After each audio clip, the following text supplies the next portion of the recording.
you know, people think, okay, you the CEO, you got employees, da, da, da. Yeah. But I was literally like editing pictures and like, why this only got one picture on the site? Like this need multiple pictures, you know, and I'm going through and adding stuff myself because I'm like, we have to make sure we are not the stopping point. We're not making a customer choose to walk away. You know what I mean? I'm like, we got to give the customer every reason to shop from us. Good idea. Now we buying merch. That's ghetto. Payment miss. Ooh, the ghetto. Say she quit. Ooh, the ghetto. Late on your rent. Rent is ghetto. New event. Ooh, the ghetto. Invoice in. That ain't ghetto. Money spent. Oh, that's ghetto. Hold on. It's kind of ghetto being a CEO. Have you been completely isolating yourself in business? Like you don't have people that you could do this business with. Well, you need coworkers, and that is why we created the Entrepreneurs Coworkers Community. This allows you to be able to develop relationships with other people in your community. So in the Entrepreneurship Coworkers Community, we give you a quiz to find out who you are and what type of CEO you are. And in this quiz, you get to meet other CEOs that may be more creative or traditional or hybrid. We have these CEOs there for you. But even taking it up a notch, we have local chapters in your city, from Atlanta to Dallas to New York to Houston to Chicago, chapters in your city where we're actually linking up every single month to work together, linking up to go to brunch together, having fun together, doing community service outreach. Like this is a section of our life where we can really co-work and mingle with other people. It's time for you to get some coworkers, sis. And this community is completely free. Just because you're watching this podcast, all you have to do is pause the podcast, click the link below, take the assessment, get in the community, and I'll see you there. Bye, coworker. Back to the episode. Welcome back to another episode of the Ghetto CEO podcast, because being a CEO is giving very much ghetto. And a lot of times people don't talk about the lows of entrepreneurship. They just want to glamorize it. They want to talk about the G-Wagons. They want to talk about the pearls. They want to talk about the S-Corps and the taxes and all the things. But what about the nights that you be crying? Or the weeks that you got to pay payroll? What about all the lows of entrepreneurship where you actually isolate yourself from the world, where you have to go through personal development? You have to become the best version of yourself just so you can hold this title as CEO. And that's what we talk about on this show. I want you guys to make sure you are like, comment, and subscribing to the Ghetto CEO podcast, because that's how we know that we're doing a good job. And if you need a community of entrepreneurs that you want to work together, you want to make sure that you have a community to help you grow, a community that you can meet in person and online, then you need to join us in our coworkers community, because we've been waiting on you, sis. What's up? So today is no different. I am bringing another CEO to the couch so we can talk about all of the ghetto stories. So welcome to the couch, friend. Hey, girl. I'm so excited to be here. Girl, is it giving ghetto? It's giving very much ghetto. It's fourth quarter ghetto now. I already know. Girl, you got a lot going on. Yes. Fourth quarter. Yeah. You just you doing a partnership deal. Yes. Girl, tell us what's going on. It's so much going on. Like, do I introduce myself? What you want me to do? Let me just jump in it. Okay. We'll circle back around. It's so much going on. We, like you said, we just launched a partnership. We did a collaboration with That Chick Angel, which went amazing. Well, I'm open my hey. Love her. Yes. It's like Tabitha Brown posted about it. It was just great. So it's that, but then it's also like, we got to get ready for Black Friday. Yes. Payroll go out this week, like you said. Girl. Like all of the things. And then you're like spending more on like marketing and just influencer. Yes. It's ghetto. Yes. Okay. We got to jump into these ghetto CEO stories. But before we do that, we got to let them know who you are. But we don't do regular intros over here at the Ghetto CEO podcast. Okay. Period. You're probably in Forbes and all these other places. You know, they can find that anywhere on the website. That's right. But I want you to describe who you are, like you are your ex-employee talking to their best friend. What would they say about you in your business? Ooh, they would say very much ghetto. They would say very much. Okay, if I was an ex-employee, Yes. I would say like she is so creative. She has great ideas. Yes. She is all over the place. She's all over the place. She's like, a true creative. Hoop Mobb is great and all, but Yes. like, girl, can you lead us correctly? Yeah. Like, That's what I would probably say. Okay, I love it. Give it up for the transparency, y'all. Okay. But I love it. Okay, so Hoop Mobb.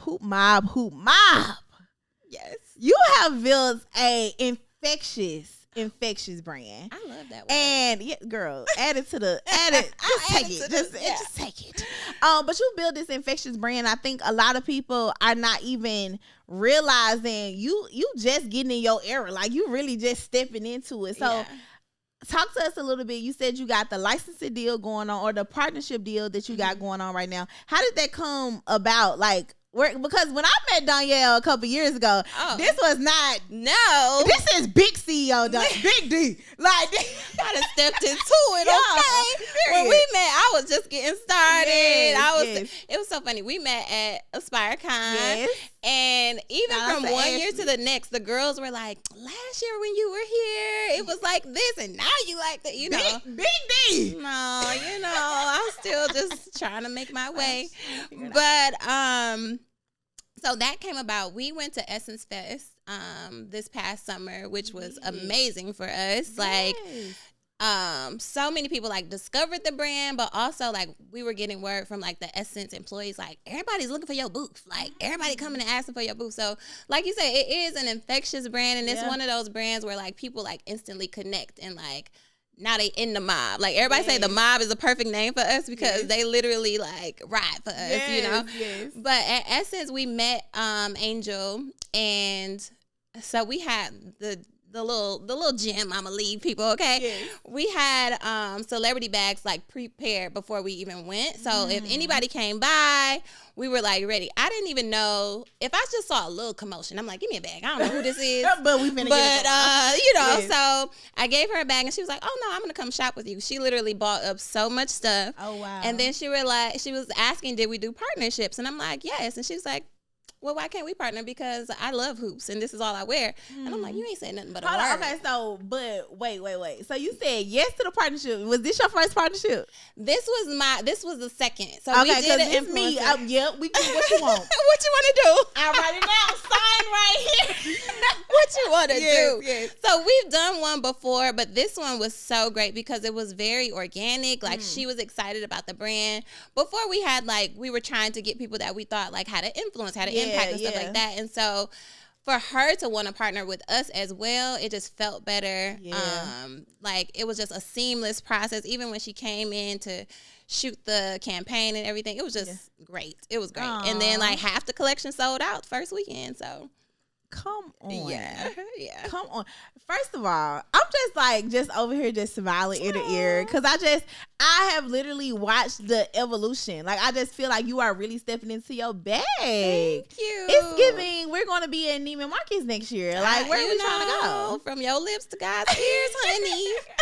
Okay. I love it. Okay, so we got the partnership, but you also said Black Friday's coming up. So for you behind the scenes, what does that even look like? Because I know it's different on the retail side. Yeah. So for us, that looks like a lot of like preparation.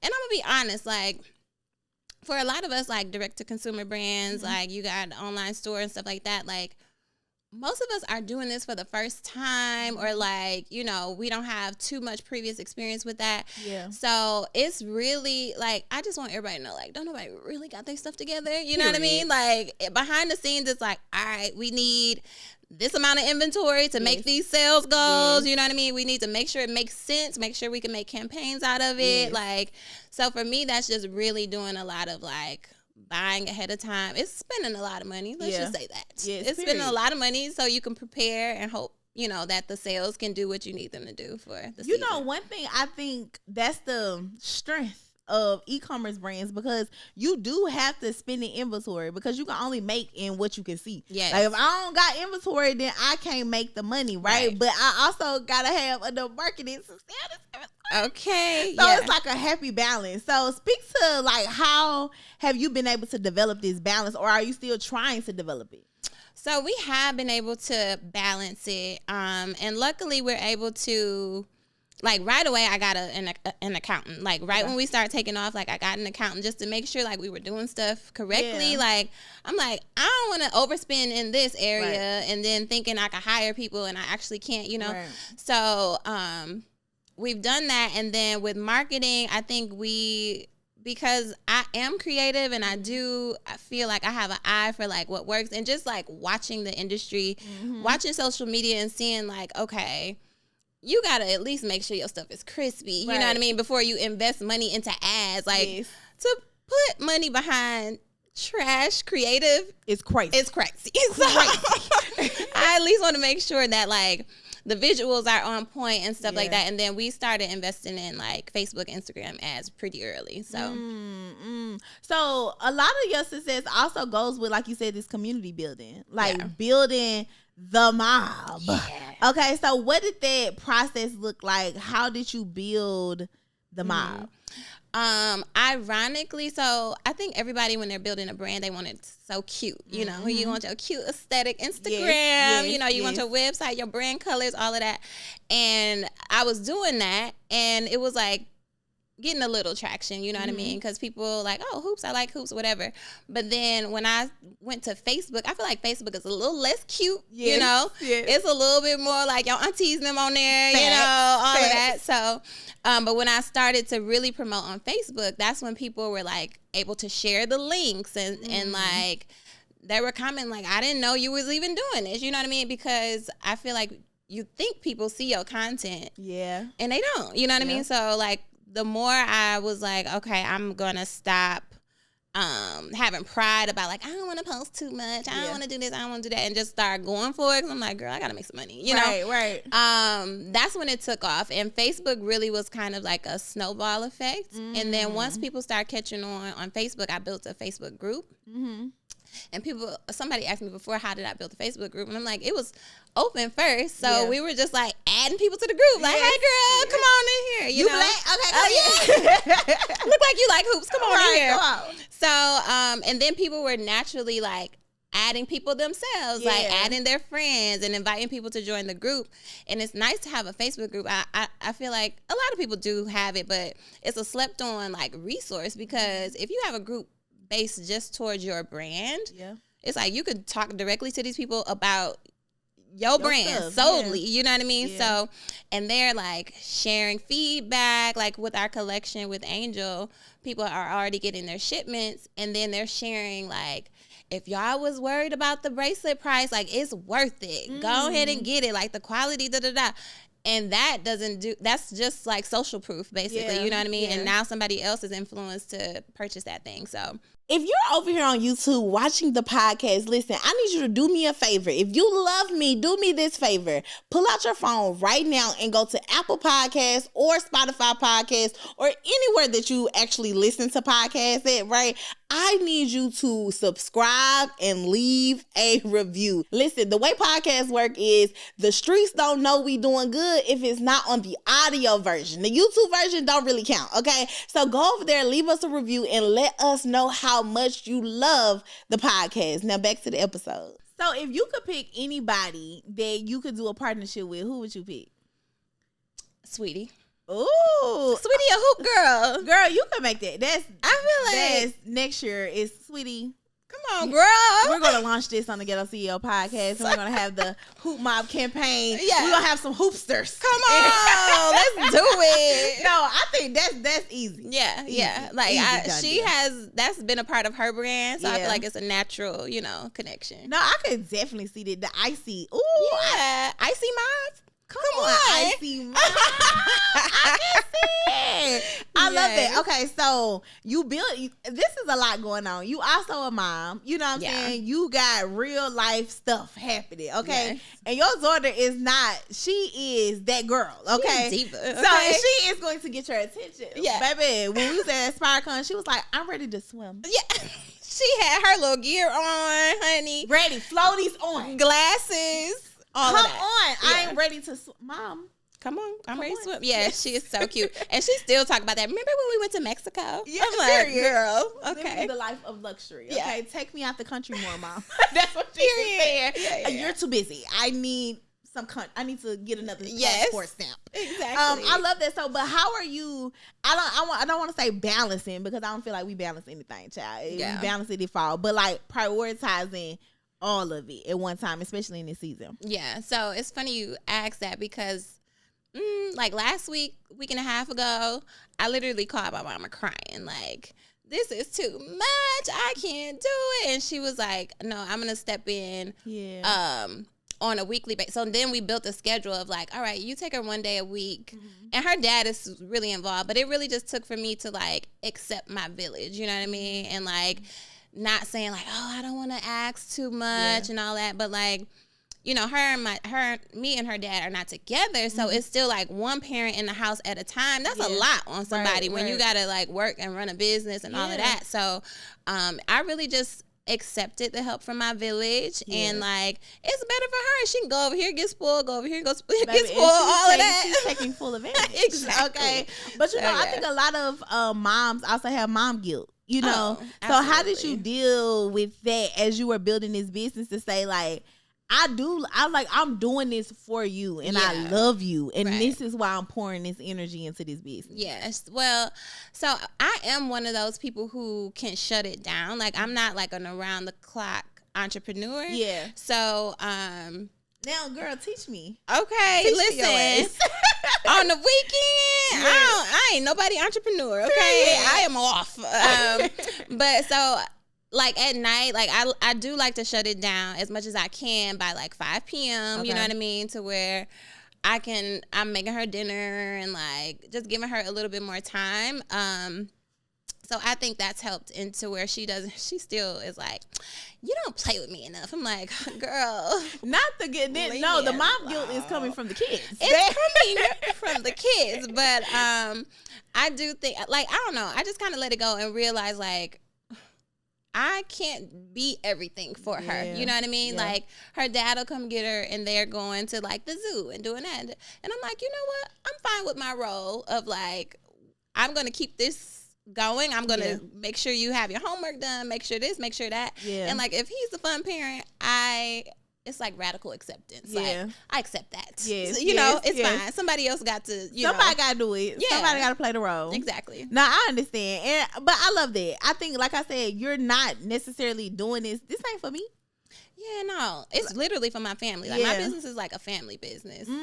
So talk about that. A lot of your people that work with you are your family? Oh, yeah. My mom was my first full-time hire. Okay. First, like, W-2 employee. Wow. My aunt works for me. Okay. My sister works with the company. And then everyone else really kind of came like through friendships and stuff like that.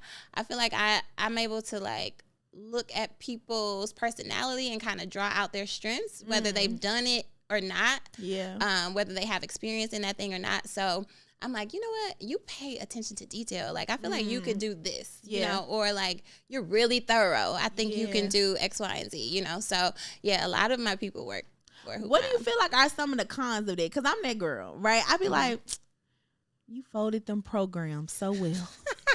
Really think you could be a manufacturer. Like, I mean, I really think you could do this, right?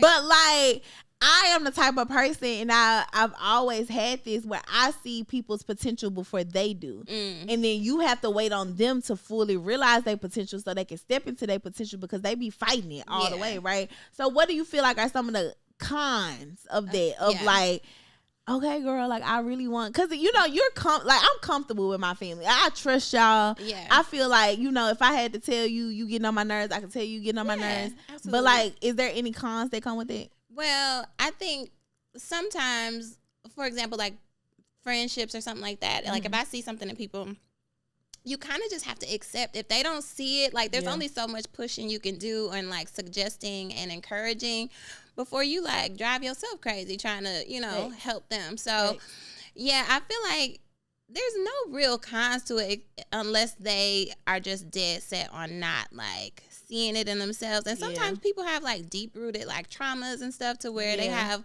a hard time like seeing themselves in a positive light like that. So it's almost like you have to like do as much as you can without driving yourself crazy, you know? I love that. When you see the vision of Hoop Mobb in 10 years, paint that vision for us. What does that look like?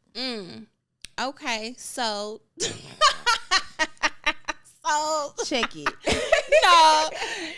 No, but I see retail stores in our future, like our own standalone retail stores, but I also see us in you know, like kind of big box stores and stuff like that. I feel like there's a lot of room in the market for like accessories, especially towards Black women. Yes. And I just feel like, so a lot of people, you know, business people, people always like say that, okay, so what sets you apart? You know, and I do feel like it's one, like we have trendy and affordable and quality jewelry, but also it's most times you are not expecting like great customer service from Black owned brands, unfortunately. You know what I mean? I feel like people like we don't get the benefit of the doubt. You know what I mean? Like everybody's want to write you off the first time that they have a bad experience. So we are really, really big on like customer service and like making sure people have a good experience with us. So I feel like that alone kind of opens up the door for us to like serve the market in a bigger way. You know, I would be really interested to study the history of Claire's, because I can see like Hoop Mobb. You know how like when we was younger, it was like, Mama, take me to Claire's to get my ears pierced. Take me to Claire's, get my hoops. Take me, you know what I'm saying? That's so funny you said that. Yeah. I literally could see that. Like I could see like Hoop Mobb being the it place to go get my first We need hoops. a quality adult version of that. Yes. And that's what I see for Hoop Mobb. It feels good. I just see walking into the store. It's just like you feel the vibe. Rap music playing. We like it smell good. Yeah, it smell good. Like it's a vibe. Yeah. Okay. Yeah. Like hoops today. That's so funny. Yes. No, I love it, and I think that I think it's important for us to have a vision and know. You know what I'm saying? Especially as you are building like the culture and the community, they also need to buy into what's going on, so they can remind you, because it gets ghetto, and they need to be able to be like, Donyale, our store. Yeah. Look, our store. Our store. No, let me tell you, because when Tabitha Brown posted us, when anything big happens for the brand, our customers, I can tell it feels like a win for them too. You know, because they've been rocking with us since the beginning. Like when the first year of Hoop Mobb, I was living in Flint still, and I would let people order, and then on Thursdays I would pull up to this parking lot, and like you could pick up your order if you don't want to ship, you know. So some customers are still like, I remember when I was getting it out the trunk, like so they love to see like the come up of the brand, and I feel like it feels like a win for them. So the bigger we grow, it's like for the community, you know what I mean? I love that. that. Okay, so we have a segment on the show that we have y'all called Let's Vent. Okay, because as entrepreneurs, nobody asks us how we doing. Nobody be like, okay, Donyale, thank you. You know, like it is a thankless job. Often like parenting sometimes, right? Yes. But so what has happened in the last week or so that you feel like I need to vent about this? Like I need to get this off of my chest. I'm gonna be honest. So sales. What nobody really talks about is that in retail, through the summer, sales dip. You know what I mean? So it's almost like panic mode. You know what I mean? Because if you're not prepared, we've only been in business for 4 years. You know what I mean? So we are like gathering data and like learning those trends from this little bit of time that we've been in business. You know, and what I a mean? little bit of it is skewed because during the pandemic, it was a little crazy. Okay, it was like cushy in the pandemic.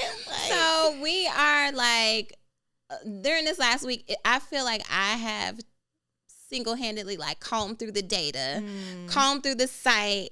So, you know, people think, okay, you the CEO, you got employees, but I was literally like editing pictures and like, why this only got one picture on the site? Like this need multiple pictures, you know, and I'm going through and adding stuff myself because I'm like, we have to make sure we are not the stopping point. We're not making a customer choose to walk away. You know what I mean? I'm like, we got to give the customer every reason to shop from us. You know what I mean? So I'm like, I got to do it. Like sometimes I think what people don't understand is like, yes, you have great employees and I have a great team. Like anything that I'm like, they can tell, because I'm not, I don't have a temper. I'm not the one that's like yelling at people and stuff like that. So anytime I do get I couldn't even imagine you mad. No, like that, you know. So when I do get frustrated, they like, oh shit, okay. And I don't even, you know, it's just like, okay, we need to do X, Y, and Z. But I'm never like yelling at them. So, but they are they catch on really fast and make those changes and pivots, which I like because we're small. But sometimes you have to be the one to like light that fire, get in the trenches. Like when we were at Essence, so many people were in our booth like, so who's the owner? And it's like, me taking your order. Okay, come on, what you want? You know, and they're like, that's you the owner? I'm like, yeah, I got to work. You know what I mean? And then you learn so much when you are in it. You know what I mean? I feel like I tried to take a step back. I'm like, I got these employees. I'm going to just chill. And it's like, you can't really do that. Girl. No. Somebody needs to say it. You can't because really. the moment that you take a step back, everything just starts to kind of, and I'm not going to say they can't maintain the business, Right. but I think that employees have a purpose, right? Mm-hmm. Employees are here to maintain the business, but you have to grow the business. Right. So if you are gone, the growth stops. Ooh, we are say it. literally at a standstill, a plateau. Come on, preacher. Right? So I got to come back as much as I feel like I deserve a vacation. Yeah. But no, you gotta continue to grow the business. You got to grow the business. And I feel like, now I'm going to get a little woo-woo. Yes. I feel like it's energy. Yes. And the energy comes from the top down. You know what I mean? So if they feel like you lax, if they feel like you ain't really invested or you like took a step back, you chilling, then they gonna chill. Yeah. You know what I mean? But if you like, all right, nah, we got to make some things shake. They like, all right, what we need to do? You know, I think that is so true. And I think a lot of times people think of the employee hiring process of like, okay, I'm gonna hire these people and then I ain't gotta do what I need to do. But your energy has to, now you actually become the coach. Like if you think about how coaches are on the sidelines, even with players like LeBron and all these people, I can have the best players out here, but I gotta have the plays. I gotta be able to have the energy. You see the coaches throwing their tablets down, like they are invested in the game too. Like they don't be on the seats like y'all just chilling, you know, do what y'all going need to to the do. concession stand, right? Like drinking, like that's not what they doing. They 100% focused and looking at the game, but they looking at it from a different vantage point. I don't gotta be out there running the plays no more, right? But I gotta be able to see what's going on. And literally, my team, what Mia always tell me all the time, she be like, I have my energy and I go hard because I know you go hard. Like you don't give up. You're relentless, you know. And I think that you have to show that to your team. Yep, that is exactly what I learned. Like I said, I was trying to have a little like, okay, we good. And it's like, nah, girl, that could change in a moment. Okay. You know what I mean? So like really getting in there and staying in there, you know, unless you're going to hire another CEO, you know.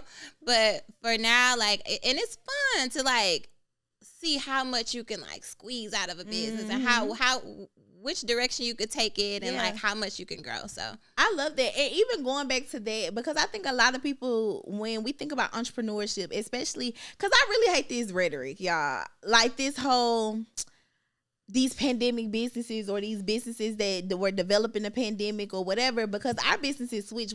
I've been in business for 10 years, but we switched at the top of 2020. And so we did get great residuals from the year. But I would like to say that don't alleviate us working hard. No, that did not alleviate the hard work. And now we probably more confused now than the people that did start in 2016 or 2015, because we are looking at the data and it's like, I really don't know what direction to go because that data is skewed. But also like so many people didn't do anything in 2020. Okay, it was raining and you didn't get wet. Okay, so where was your raincoat, baby? Okay, but yeah, I do think that I've heard that a lot. Like, oh, you know, it was 2020, so that's why. And it's like, no, you still had to have a good business. Yes, you know what I mean? People weren't just giving money to anybody. Right. So, and like you said, now you're really having to figure out, like, once coming out of the pandemic, I do feel like coming out of the pandemic, you learned kind of who was really about it, you know what I mean? Period. Like if you can keep going, if you can sustain that, if you can really build a business and like keep it growing. But it is not easy. No, it's ghetto. Yes. It is far from easy, but I think that this is where the playmakers are made. You know what I mean? Like this is where the people that's really gonna rise to the top, the cream of the crop that's gonna be here 10 years from now, because you are able to withstand the highs and the lows, right? Exactly. And so I'm like, in my mind, I'm like, if I could figure out how to navigate in a low season, and even in that, my mindset is like, all right, well, how do I baseline my business off of this season versus the last season? So when we have that season, I'm already here. You know what I'm saying? My expenses are here. Like everything is where it needs to be. And so I think a lot of entrepreneurs just don't talk about the lows of entrepreneurship. So what do you feel like? How have you dealt with the highs and lows and transitioning sales, team, like all of that? How has that been for you? Especially the sales of this year, because it's just been a little ghetto. Yeah, this year has been ghetto because so for Hoop Mobb, we went from in year 2 we went from 325,000 to year 3 like 1.3. So we're I'm expecting to keep growing like that. Next year we doing 5, and it's like going up. Wait a minute, it's like that takes a lot of work, So the lows is just kind of accepting, like, okay, I don't want to, because I don't like to be, like I said, a chaotic boss. Like, I don't like to, like, put everybody in panic. Yeah. So I really we had goals last year that I had to scale back because I'm like, even for morale, you know what I mean? It's like, if our goal is 3, and we're like hovering at 1.5 and it's just not seeming like we're going to get there, everybody feels terrible. You know what I mean? So it's like, all right, here's a new goal. Yeah. It's still amazing. We're still doing great. You know what I mean? Like there's nothing to complain about. So let's like level set and like, recalibrate and figure out how we get there next time. You know what I mean? Or figure out like, all right, what do we need to invest or what changes need to be made for that time? So I do a lot of self-reflection. A lot of therapy. It was really hard for me to I posted this one time. It was hard for me to grow into leadership in front of my team. You know what I mean? Because like this is my first time doing this. You know what I mean? So for me to be to have to say like, you know what, y'all, I'm sorry for this and that. Here's how we're gonna move forward or whatever. Or like knowing that something I did is slowing them down or I'm the bottleneck. You know what I mean? Like, a lot of that. I be like, stop sending me stuff. Yes. Y'all don't say, listen, this is a public service announcement. If you want it done, send it to Mia because I'm the bottleneck. Okay?